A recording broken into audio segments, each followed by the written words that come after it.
Et ce lundi est une journée hommage aux héros de la gendarmerie. Oui, on parle souvent des délinquants, des victimes, mais très peu des gendarmes. Alors aujourd'hui, plusieurs d'entre eux vont être décorés partout en France pour un acte héroïque accompli dans le courant de l'année. C'est le cas à Chantilly de ces deux gendarmes du PSIG, le peloton de surveillance et d'intervention de la gendarmerie. Jean-Baptiste Marty est allé à la rencontre de l'un d'entre eux pour Europe 1.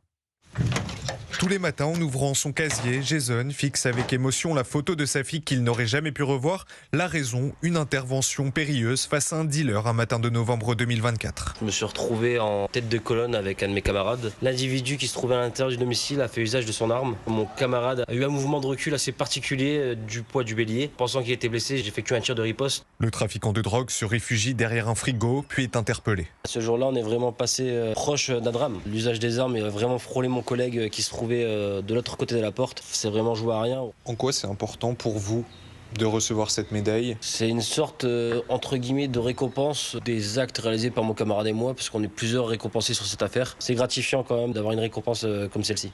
Est-ce qu'aujourd'hui on peut dire que vous êtes un héros de la gendarmerie? Non, je pense pas que je suis un héros. Disons que j'ai juste effectué ma part de travail sur l'OP. Dans la colonne, chaque personne a rempli son rôle correctement, ce qui fait que la mission a été réussie. Comme Jason, 9 autres militaires vont recevoir la médaille de la gendarmerie nationale cet après-midi à Paris. Chantilly, Jean-Baptiste Marty, Europe 1.